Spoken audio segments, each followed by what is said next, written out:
Yeah. I'm realizing now that the sun is going down, I'm losing light, but that's okay. Yeah, Ian is podcasting from outdoors today. I was going to say I'm looking outside, and I don't see anything resembling the sun at this point. Because you guys are suckers. Yeah, West Coast. One day I'll go and live out there. One day you'll join us in our hippie communes. Basically. Those are the best communes. They are. They absolutely are. I think I have to spread the gospel of soccer in North Carolina a little bit more, though, before I do that. Yeah, you're not doing a lot to help out here. It's firmly rooted at the moment. Yeah. But we'll see what happens when the Sounders inevitably have a losing season. That's not yet a prospect in 5.5 years that we've had to face. So we'll see what those crowds do then. So Dan, the way we usually do this, and it's up to you. I don't know how much time you have tonight.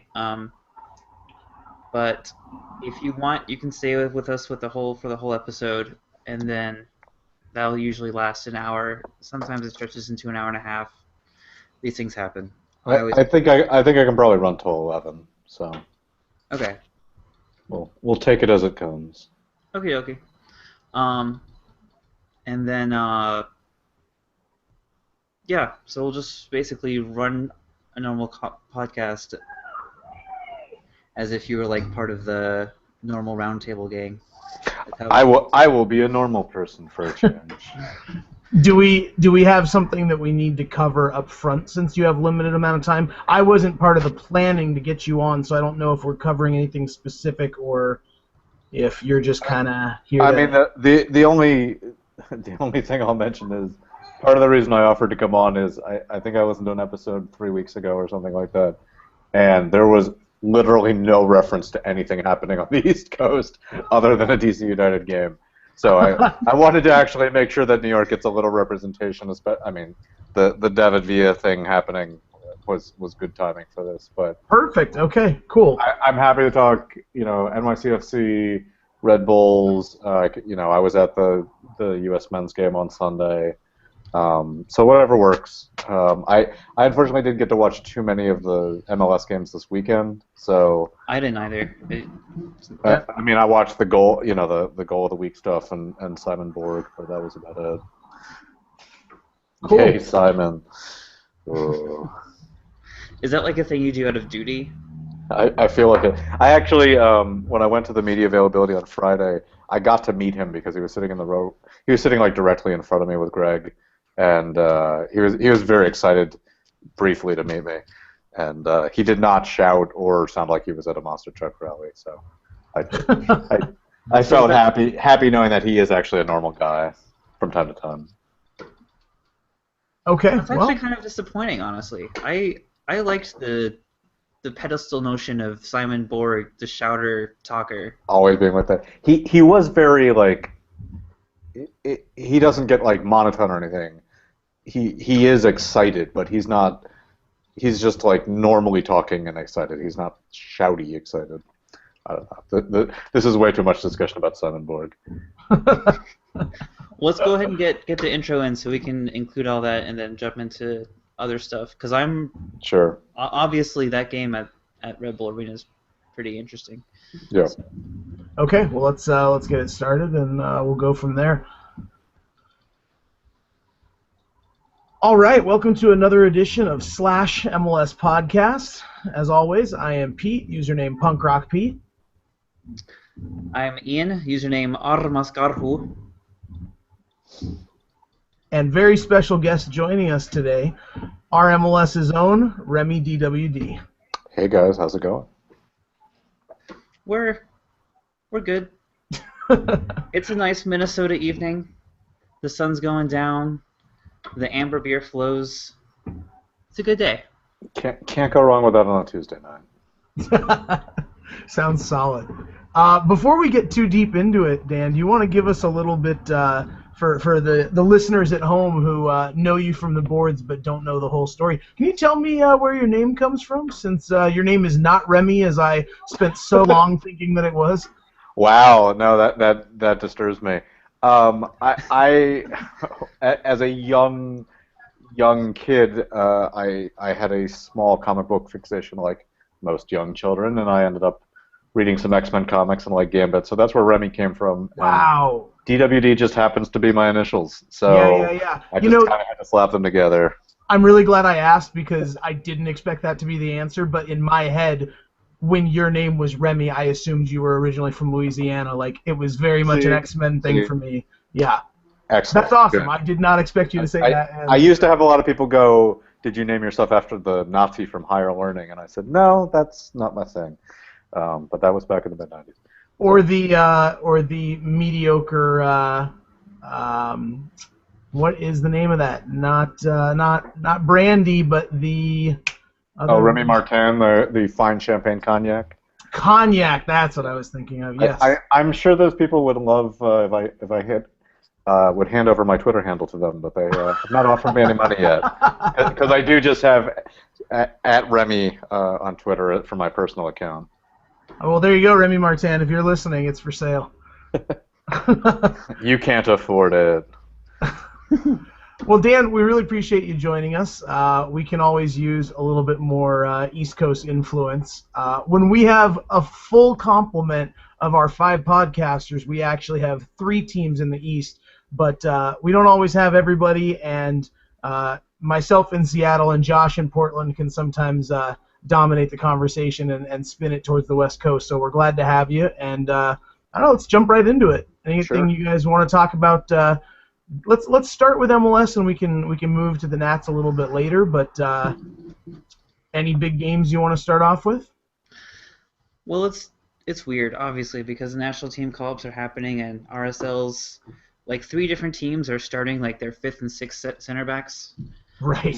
which I feel like center back is the one position you can't really scrimp on in MLS. If you go downhill there, you're gonna go downhill pretty fast everywhere else. And I'm not just saying that because that's exactly what happened to DC last year, but that's part of it.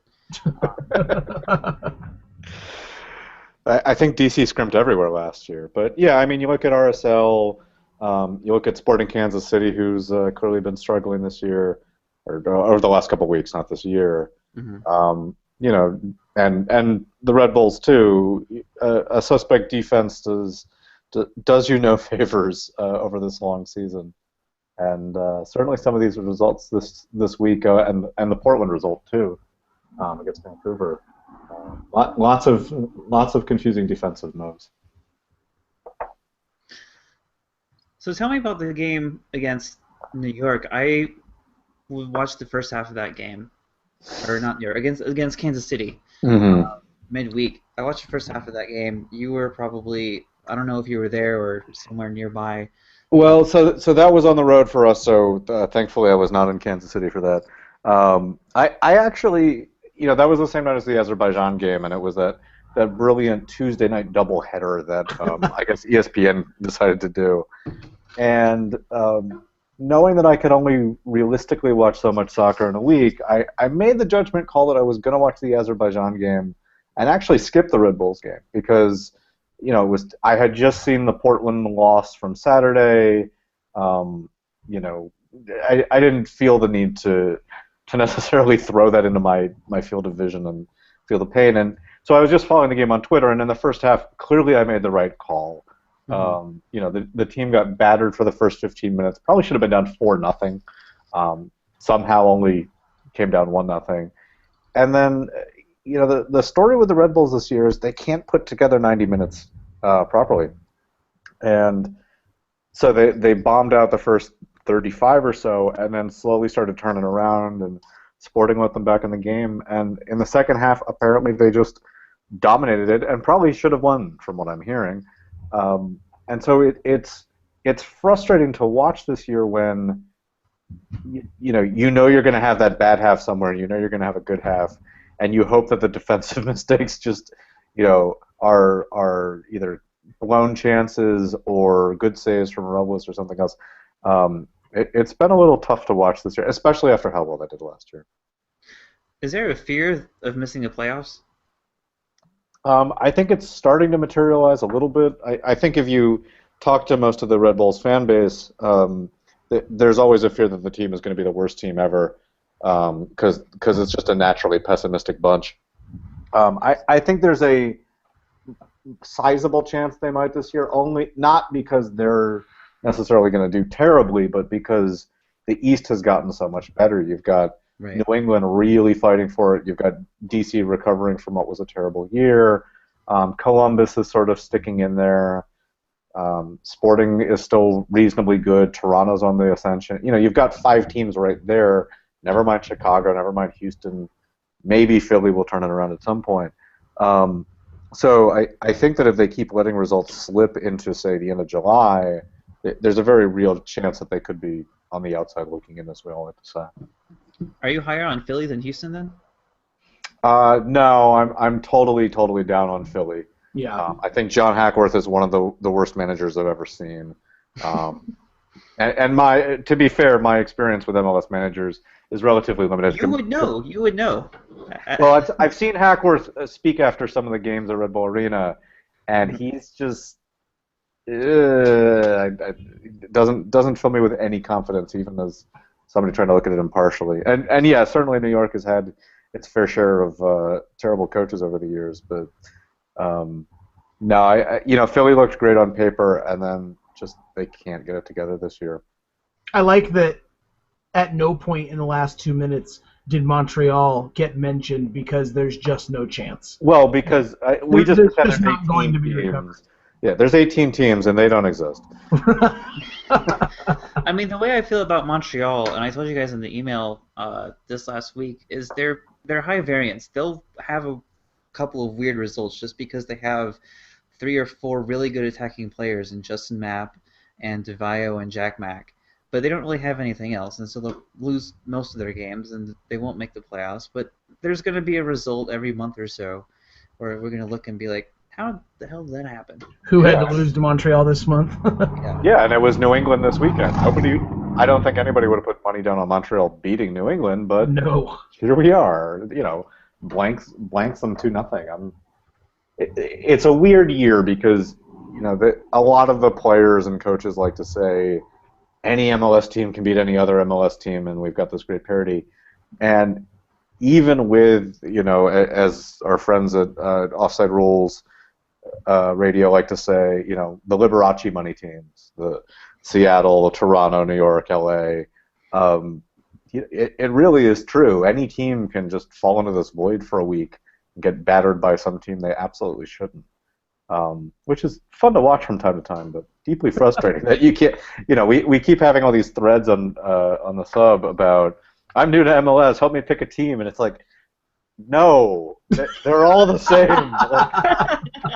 Pick one that you like the colors for, and that will probably do you fine, and you'll get 5 or 6 good wins over the course of the year. Yeah, unless you live next to Montreal or Chivas, throw them out and then pick one. Yeah, we'll build a little virtual roulette wheel, and you can just spin it, and it's like, here is your team, and it assigns the flair to you, and you're done. I like that though. I mean, and this is not appropriate coming from me as a Seattle fan, but I feel like suffering for new fans isn't a terrible thing. Like, if you had a guy who became a Quakes fan in the year that they made, an improbable run on the Supporters Shield, that next year was certainly a trial by fire. How interested are you in supporting this team? Yeah. I like that idea. I don't know about that, because based on Alicia Rodriguez's Twitter lately, she's just poor Alicia. It's her soccer fandom is I didn't say constant suffering. I want to see a solid mix. Like, I would be totally okay with the Sounders winning the MLS Cup or the Supporters Shield this year and missing the playoffs next year. I'm really, really interested to see what happens to the fan base when we actually have a truly bad season rather than just a disappointing one. Yeah, and I think to that point, it's been fascinating to watch the New York fan base this year, because they did finally win the Supporters Shield last year, and I think there's sort of a long hangover that's come with that, where most of the diehards that I know are okay with a year of suffering, similar to how in 2008 they made that improbable run to the MLS Cup final and lost to Columbus, and then 2009 was just a complete shit show. Excuse me. Although So I you guys think did manage to knock out Toronto in hilarious fashion in the last day of the playoffs. yes, that was the one shining moment from 2009 was that 5 goal ridiculousness to keep Toronto out of the playoffs. So I think having that ability where a team that does really well can suddenly just fall apart the next year, and it's happened a lot over the last couple of years, where look at Colorado. They win MLS Cup in 2010 and are a non-starter in 2011. Yeah. Yeah, So I mean it's happened to pretty much every team, honestly, in the last like 5 years. I mean, Columbus Yeah. has had their bad years. We obviously had we were a Haino red card away from hosting MLS Cup 2012, and then the next year we have a historically awful year. Um, I do want to get into the New York fan base that you alluded to, 'cause it's kind of getting a little bit pulled in several different directions, with especially with this David Villa signing mhm. and Lampard and coming in and maybe Mix or somebody. Uh, what's the sentiment over there like?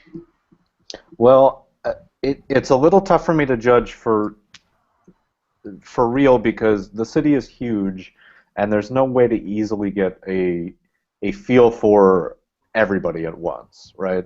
What I can say is this: You can't tap into all 9 million minds in New York? I've tried.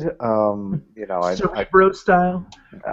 We're working on it. I think it's in Don Garber's office, and maybe I'll swing by sometime. Um, I think that the diehard Red Bull fans aren't going anywhere, and there are plenty of them, and they come to all the games, and they're very consistent and very loud and very vocal for their team. I think the Red Bulls will suffer, a loss of some of those casual fans who are just coming to check out games or because they have something to do on the weekend, especially those that are traveling from the 5 boroughs to get out to the games. Because there will be another team, and if they don't have a deep attachment, so be it. They're going to jump. There are certainly the handful of people who are averse to the idea that there is a team named after an energy drink. And We saw that in a thread over the weekend. yeah. I've seen 2 or 3 threads over the last couple days about that. I only read the sub on /new. So I'm just going chronologically, and I catch all these random. I have my opinion about something, and I want to tell everybody. Threads, which are absolutely my favorite. And I think there was a good point from one of the city fans today. I think it was D-Roy Jenkins about. Oh boy. Oh boy. I like that hesitation. D-Roy Jenkins. D-Roy Jenkins. He has built himself a nice little reputation